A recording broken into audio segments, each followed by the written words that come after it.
Welcome to Conscious Caregiver Conversations.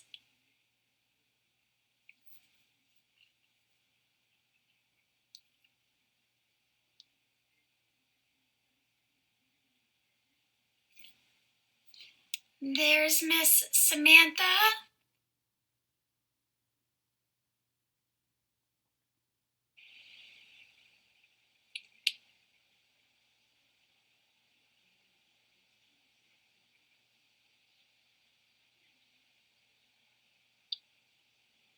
Good morning. Hello, good morning. Hello. So, yes, I'm going to be very shaky on the phone because I cannot locate my tripod. My beautiful children have obviously relocated it to somewhere more important than what I need right now. Oh. Anyway. Yes. What can I I have say? put on lots of oils, breathing. Yes. I haven't even gotten to that point yet. I was like, oh, look, it's time to go on live.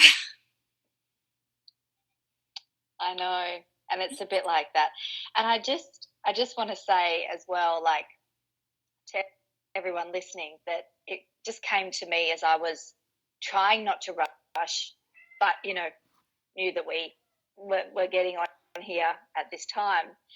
And it would be very easy to believe that because things are sometimes a bit more difficult or challenging, that, that's just, it's not meant to be this way. Like, there's a lot of talk, especially even in the coaching world and the spiritual world, that things should be, with ease and flow. And I do believe, like, we talk about, getting into our own flow and our own rhythm and being intentional and slowing down. That's all part of it. But I think sometimes it's kind of like a generic belief that, it just should be easy and it just should flow. And if it's aligned, it just should, happen. But you do have to take that aligned action to make that happen. And sometimes, we will be given lovely experiences to help us grow into the capacity to receive more and have more and love more and care more, which has been my week. Well, and things, so I think you make a really important point, and I think that this is a really valid topic actually for being a conscious caregiver too, right? Because situations in the human experience are going to show up to see if you are going to stick with it or if you're going to be derailed, right? And so if you are truly on your life's mission, if you are truly following your life's path and you are aligned with what you're doing, it would be very easy, and you're right, that is kind of the spiritual way of things sometimes, to say it will flow with grace and ease. And in many ways it will. In many ways, when you are in alignment, it will flow with grace and ease. But you have to remember that you are living a human experience. And those of us who are in alignment with our mission, those of us who have that knowingness of what we're here on this earth to do, there's going to be other energies and other forces that are going to test that. And they're going to see if you can be derailed. They're going to see if you can just say, you know what, this isn't flowing, so I'm out. And so part of being a conscious caregiver and part of being in this divine alignment is, and staying true to your path, is being conscious and intentional about showing up. Now, again, you have to find that balance. It is important to honor yourself. And so that's really when you have to check in with yourself and check in with your higher self and say, okay, am I making the conscious decision that I'm not going to show up because I really do need to just take care of myself. I need to put myself first. I need to be that conscious caregiver and embody that. Or am I just not feeling it? I'm just thinking like, oh, it's not, this isn't meant to be because I'm just not feeling it. So I'm not going to show up. Because I'm going to be honest with you, it would be much easier for Samantha and I to just say, I'm not really feeling like the conscious caregiver, but that's what we're promoting. So I'm just not going to show up.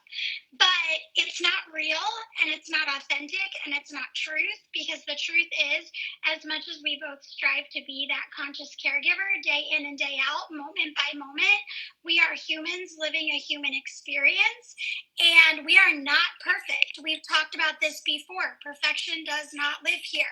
So for us to try and show up in this space, always being the divine version of ourselves, you can't relate to that. You can't relate to that.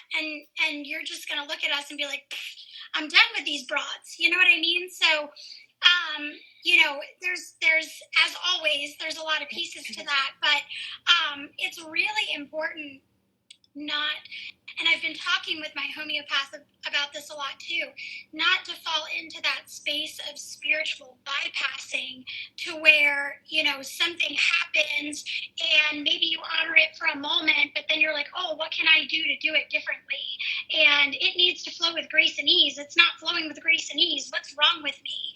We are living a human experience, and we are not only healing ourselves and the stuff that we've been carrying in this lifetime and the stuff that we've picked up from our own experiences along the way, but from past lifetimes, from generations before us, from our ancestors. Like, we are carrying a lot of shit. So that needs to be honored, and there's nothing wrong with you. But we need to give it time to process. We need to be the observers and allow whatever is being brought up in us to flow and to be released in its own time, because that is truly how we heal. If we just say, because up until 3 years ago, all I did was stuff, right?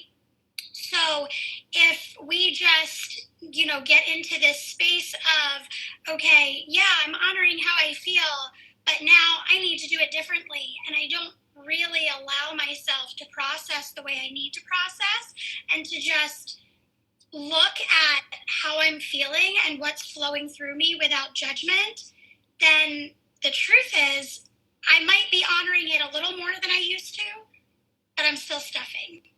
So, and if you continue to get back into that habit of stuffing, then you're not really healing. So it's not always easy. There is nothing worse to me. I know we've talked about this before, but there is nothing worse to me than being at work and feeling agitated, because I truly don't want to say or do something that is going to hurt somebody else.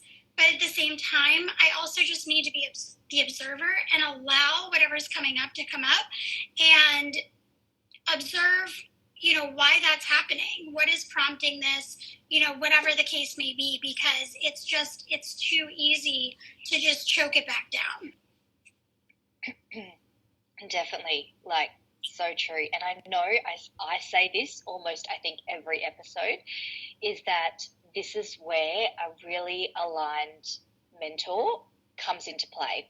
And if it's someone that has a caregiving background, that's really good, because they will understand, the more specific challenges that we face. But this is where trying to do this journey just on your own, with not even perhaps an aligned colleague supporting you, is really difficult. And I guess part of why we're here talking about these conversations openly, which we as well, Jenna, could just hop on ourselves and just talk between ourselves about this stuff, which is what we were doing. But we brought it forward into the public space so that if you don't have anyone else, if you don't have anyone in your department or in your facility or in your life that you can go to for mentorship, or coaching, then you will hear and really have some tangible things from what we talk about. And that's why we want to hop on here and be really real, because that's life and it's part of the human experience. And if we're just like, oh yeah, just embody grace and ease and, it'll all be fine. Well, I call BS on that, because that's not life. And in fact, in caregiving, I think and not just the traumatic experiences that we have, but in caregiving, like, we're just around a lot of different pressures, and that needs to be honoured and acknowledged. Because I've actually been on leave this last couple of weeks, and yet I've still, after all these years, still had to put boundaries in place of me even thinking about work and being anxious about it. And it's even come into my dream space. I've obviously been thinking about it, because I truly believe that when I became a nurse, I didn't just study to be a nurse and got registered and all that. I actually became a nurse. Like, it's part of me, and caregiving is a very big part of my identity. And so it's weaved into our subconscious and into our daily lives. And on this period of leave, I've had a lot of overwhelm with family stuff and personal stuff. And we're always taught, in nursing especially, but in a lot of professional roles, like, be professional and don't let your home life come into your work life, and vice versa, and have those boundaries. And I do very much believe in healthy boundaries. I think we've spoken about this, Jenna. Like, healthy boundaries are vital for your own well-being, and that's not just in your career but in life, and learning to make those boundaries and not to be a people pleaser and say yes all the time, which is, I think that's its own conversation or even masterclass, Jenna. I feel like we could really dive deep into boundaries, because it's an ongoing practice. But I've had to remind myself, and that's part of slowing down, and it's part of being aware of what I'm feeling, because almost every day I've woken up and we've been really overwhelmed with just how much I need to get done on my annual leave before I go back to the hospital. Even things like getting my roster for returning to work. I had to organise when I've been on leave, and organising children around work has had to happen while I'm on leave. And so it's really hard sometimes to not feel that overwhelmed. And I want you to know that if you are feeling that, you're not alone, especially at this time of year, coming to the end of the year, coming into the festive season. I think you said in America Thanksgiving's next weekend. We don't really celebrate it here in Australia. So, that whole festive holiday lead-up season is starting and has started. So there's a lot of things going on, like a lot. So I'm going to just pretend like we are having a coaching session, Jenna, and how would you guide me? Because I feel like there would be a lot of caregivers that are possibly feeling this, especially at this time of year, end of the year, holiday season, all the things. How would you sort of help, basically, help? Oh, so Overwhelm is my middle name. Okay, so yeah, there are lots of things that I think are super important. And I think when Samantha gave kind of her example a couple episodes back about the rushed and hurried day versus the conscious intentional day, I definitely think that is a great episode to refer to, as well, in terms of tangible ways that you can remain conscious and intentional. It is a very overwhelming time, and one of the things, I don't know if Australia has this, one of the things that South Florida has is something called season. So in the United States, for those of you that are not in the United States, or perhaps not on the East Coast or what have you, we have a term called snowbirds, which is very common.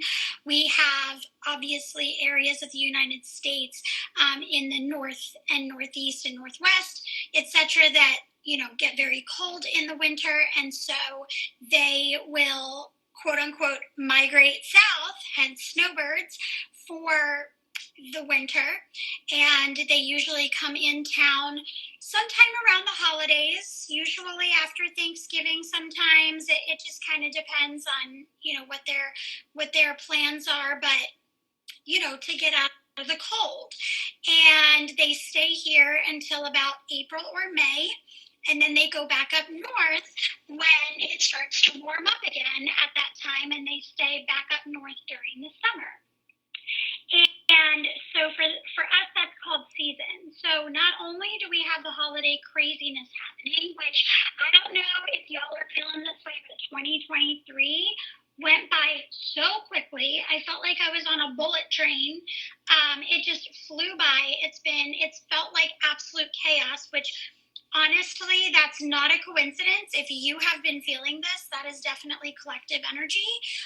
It is just, there's a ton of light being poured onto the planet, and a lot of stuff that has been hidden for a long time being exposed, and a lot of societal unrest, hence some of the violence and things that have been going on throughout the world, especially in the Middle East.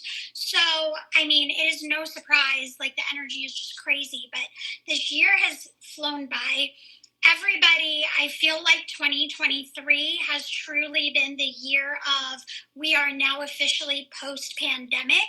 So everybody's trying to get back to normal, and everybody is trying to get to a state that was kind of like before the pandemic. So there's been a lot of catch up, I feel like, where it's like we put all of these things off for 2.5 years or 3 years, so we're playing catch up now and getting back to where we were before all of this happened.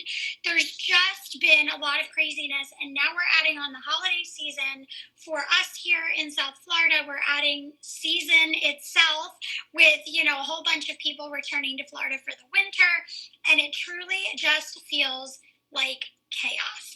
And for a lot of us, our central nervous systems are like just crazy. So many things that we can do to help put us back into a space, even if just for a minute, even if just for a reset. Okay, so for me, and I know that this is something that Samantha does well, but if I was coaching Samantha, I would definitely recommend some type of morning routine. For me, that morning routine is not quite as slow as I would like. I definitely envision, as I continue to create my reality, having a slower start to my morning. Like I see Miss Samantha drinking her coffee or her tea. That waits for me to get to work. I don't have time to do that in the morning. I'd have to get up at like 4:30 in the morning to do that, which I know she does actually. I get up at 5:30. That's as close as we're all going to get here. Okay. So what I do is I get myself ready in the morning. Usually takes me about a half hour or so.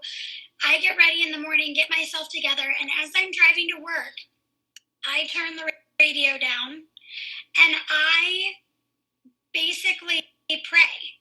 I pray as I'm driving to work, and I call on Source Creator God and my core healing team and my higher self. And I actually almost say the same prayer that we say when we cast a circle. So I request that all four etheric bodies, mental, emotional, spiritual, and physical, be taken up to the highest frequency available with the most human comfort. I ask that all of my divine channels of communication be healed, receive a healing, including but not limited to clairsentient, clairaudient, clairvoyant, claircognizant, psychic, telepathic, transmedium, kundalini, sexual, and tantric channels, so that I may better access my information. When I say access my information, that means connecting with the divine, so that what I need to know, see, hear, feel is available to me, because that is information that is purely divine. That is not of my own making. That is the information that Source, my higher self, my core healing team wants me to have in that moment. I ask that all of my chakra systems, both inside and outside the body, be repaired, realigned, recalibrated, and even replaced as per my soul's guidance, so that I can step into portals of power that are available to me and access the crystalline books of information. Okay, these are all like alchemical healing type things. So it's okay if it doesn't quite make sense to you at this point or it doesn't resonate. That is purely okay. I have been studying energetic alchemy for the last 3 years. Um, so these are all things that resonate and I've learned about, and so it doesn't have to be those words exactly, but just some type of prayer, some type of connection to my creator, our creator, because we're all one, my core healing team, my higher self. And then I kind of go through, so again, more alchemy that I'm going to spew out at you, but I'm just sharing my process. So then, before I give gratitude to Source and close out the prayer, I ask for things like karman agreements. Please clear karman agreements with all the usual suspects. You don't have to get specific. You can get specific, but you don't have to. Anybody that is in our path, your spouse, your family, your friends, your colleagues, your employees, whoever they might be, you have karma with them. They would not be in your space if you didn't have karma with them. So, especially if you feel like there's some diciness going on there or some stickiness, as we've talked about in the past, if you've had to have a challenging conversation or interaction with them, clear that karma. I have that going on right now with the people. Okay, so clear that karma. Sometimes I forget to do it in the moment. Again, perfection doesn't live here. Trying to be more conscious and intentional every step of the way. Okay, so I ask for, to clear karman agreements and reassign beings to the astral.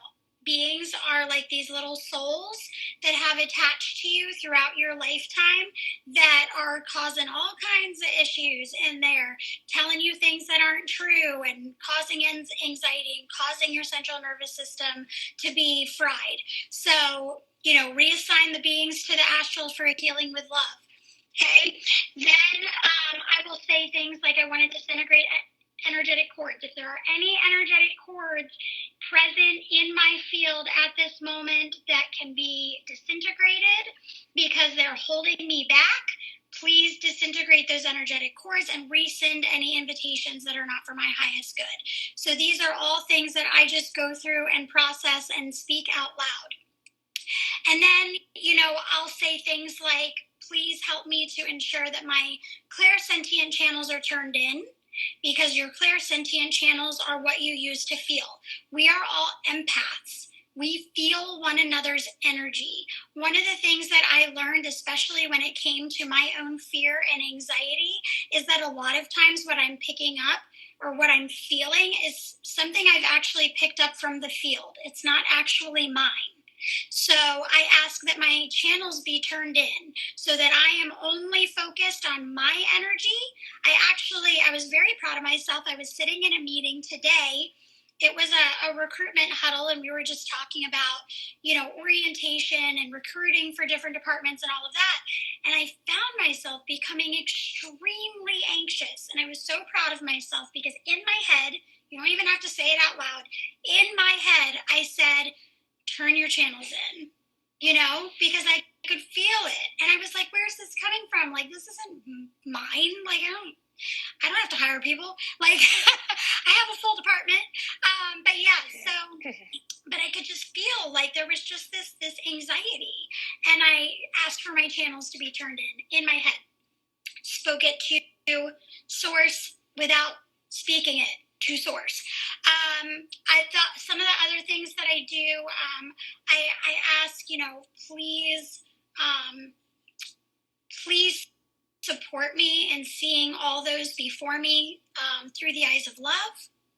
I will say things like, there is, so the alchemy that I study and practice is through a group of, ascended masters, archangels called Melchizedek. And one of the attunements so that you can attune yourself to the divine frequency is, I know who I am in truth. I know what I am in truth. I know how I serve in truth. I am free. I am free. I am free. I am in the upper room. I am here. I am here. I am here. So that's one of the things that I will say as well. And I just, whatever comes to mind, whatever feels like it needs to be spoken into the field during this prayer, during this communion with the divine, is what comes up. And then at the end, I always make sure to close with something along the lines of, as always, I give gratitude to you, source creator God, for all of this, and for all of me, because it's through him, by him, with him, all the things. One love, one light, source creator God. And then I close. Amen and aho.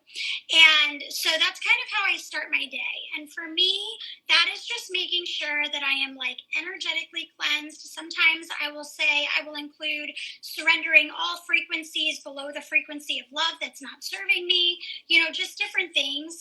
It truly is whatever comes from your mind, comes from your heart, that you're feeling like you want to bring into this space. So, a prayer. That was a really long way of saying a prayer, but those are ways but that you really can actually attune to the divine.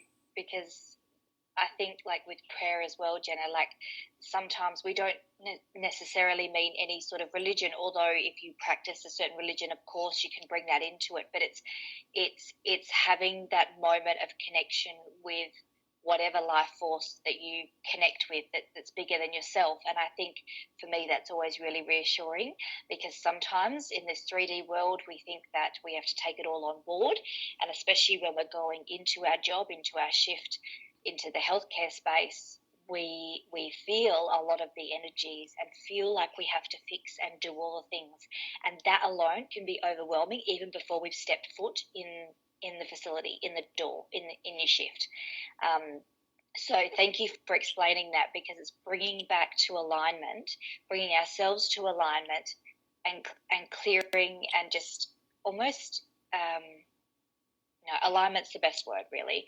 Bringing ourselves back into alignment to then be able to be in the best space possible, and to do that in some form, in some way, every single morning will change your life. Because I know the mornings that I skip doing that in what it looks like for me, and things are pretty frazzled for the rest of the day, basically. Yes.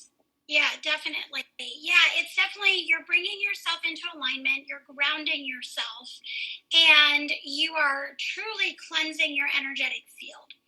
And it's a really great way to start fresh. And just by like even just saying, please support me in seeing all those before me through the eyes of love, like setting intentions, talking about, how do you want to feel during your day? And I know we talked about this before, but how do you want to feel in your day? How do you want your conversations with your patients to go in your day? How do you want your conversations with colleagues to go in your day? And just setting those intentions, because remember, we've talked about in the past that if you go up to your unit and you've already decided that your shift is going to be terrible, then the universe is going to give you more of that. And I know that, I've caught a little flack for saying that, because people will say, oh, so it's my fault that staffing is bad and I don't have the equipment that I need. No, it's absolutely not your fault that staffing is bad and that you don't have the equipment that you need. But we have to remember that we always have a choice in how we respond to it. And that's what the key is that, we can drink the poison and just focus on what isn't working, or we could try to shift the energy a little bit and focus on what is. Very much so. And that's what we said, coming back to our own personal power in what we can control, versus trying to control things that is just a waste of our energy that we can't. And I do believe, and I've actually written a little bit about this, that shifting our own individual stance or intentions or energy, or the way we come into the space, actually does ripple out and shift collectively. And you've spoken on this as well, Jenna. So don't just anyone listening that might think, oh, well, you know, me changing this, like that's not going to help our health system, or that's not going to help my department. It actually subtly will. It's incredibly powerful, the work we do internally. Yeah. Thanks, buddy. Absolutely. Absolutely. And then the only other thing that I would say, because again, you know, the I think back to like my explanation of, you know, what my little morning routine looks like, and I'm like sitting here thinking, and I'm like, you know, Jenna, like you should have just explained some things and then offered an example because I'm like, oh my gosh, that was so all over the place. But one of the things that our mentor Echo has taught, and I think is really valuable, that I just want to share as well, because we have the things that can set up our day, right? Such as the prayer that I shared. But then we also have, you know, when we're in the throes of our day and things feel chaotic, and what do we do to come back to center? And one of the things that she taught us that I think is so valuable and can literally be done in 30 to 60 seconds is called MTMs, or mindful transition meditations. And they are literally just mini meditations. And so it's taking that moment, whether you need to step into the break room or even the bathroom, or if you're like me and you're fortunate to have an office, or whatever the case might be. You know, again, we talk all about having this awareness of when you're starting to feel frazzled, when you're starting to feel like you're having the racing thoughts and you're becoming a little bit panicked, coming back to your breath, taking those slow, deep breaths. And, you know, I know how hard it is sometimes it can be to quiet your mind. So focusing on your breath and focusing maybe like on your heart space, and just coming to that space and taking some slow, deep breaths for 30 to 60 seconds. If you take about 3 to 5, and I've done this with my nurses, if you take about 3 to 5 deep, slow, deep, intentional breaths, and just kind of focus on your breath and not the racing thoughts in your mind, it will ground you like that. Because I've literally done it. In fact, with my nurses, I've done 3 deep breaths. I've guided them through 3 deep breaths, and then I've said, how do you feel? And they're like, grounded and calm. So the breath is so incredible. It is our life force. And when we really hone in on and focus on that, it is just amazing how it will take your nervous system and just like bring everything back down. So if there's one thing that I could recommend, it would be the MTMs. Definitely. We talk about, and I have spoken about in my matrescence project, I'm not sure if we've spoken about here, but creating a non-negotiable for you every day. So you choose something that's non-negotiable. And for me, MTMs are my non-negotiable, because again, the difference I feel when I'm going from one task to the next task, off the phone to onto something else, into the car, out of the car, I realise usually by mid-morning if I haven't done my MTMs. And it's that simple. It's remembering to do it, but it's that simple but so effective. So I thank you for bringing that up, Jenna, because that has truly been like one of the very pivotal things in life that I've implemented and has had such a big difference. And also I work as a nurse on the floor in theatres, so I don't always get a chance to, step away, but still doing 3 to 6 grounded breaths. I mean, I can even do that while scrubbed. Really helps. So it is possible to do it, even if you're, patient focused. I mean, maybe obviously not in a code or trauma situation, I understand that, but in most situations, even in face-to-face patient contact, you can still take 3 to 6 grounded breaths fairly regularly throughout your day. So thank you for bringing that up, Jenna. I might have to go because my kiddos are obviously picking up on all this energy, but thank you so much for bringing that up. That's, yeah, I can't sing that enough. Maybe we should do a whole conversation on MTMs and just how to do them and how to schedule them in and how to remember to do them, because they're really, really impactful. Yeah, absolutely. And I can definitely share, if we want to focus on MTMs for a future episode, I actually have a really great example of a personal example, much like your personal example, that I share with the nurses, where I talk about, being in a frazzled state and trying to get my job done as a bedside nurse, and then taking the time to do the MTM and to take a few of those deep breaths and settle myself, and how much more productive it makes you. Hospitals talk a lot about productivity now, of course, in a kind of a different sense, but it's all about slowing down to be more productive. And it doesn't sound like it would be more productive, but it is. And MTMs is one of the ways to do that for sure. Definitely. So focusing on some sort of, even if it's a flexible morning routine, a connection, a grounding to the divine, to source, creator, God, spirit, whoever you believe in, or whomever, whatever you might believe in, and then the MTMs. Like, honestly, they are three relatively easy things to put into, simple things I should say, to put into your day if you remember to do them, and they just have a really big impact. And I'm going to need to take an MTM in between here and going to speak with my children. So I will love and leave you there until next week. But always, everyone, hop in the comments. We've got some beautiful people that are following and that are live. So thank you for joining us this morning. The replay will be up on YouTube as soon as we can, obviously in our very, very busy schedules, but we will share links and clips and all sorts of things. If you follow Jenna Coeli, or is it Jenna _Coeli? Yeah, Jenna _Coeli. This replay will be up as soon as we're done. Yep. Perfect. And then obviously I'm Sammy _conscious caregiver. So yes, that's beautiful, Jenna, but I will have to go. Have a beautiful rest of your week, everyone, and we will be back on next week for some more potent conscious caregiver conversation. Yes. See you next week.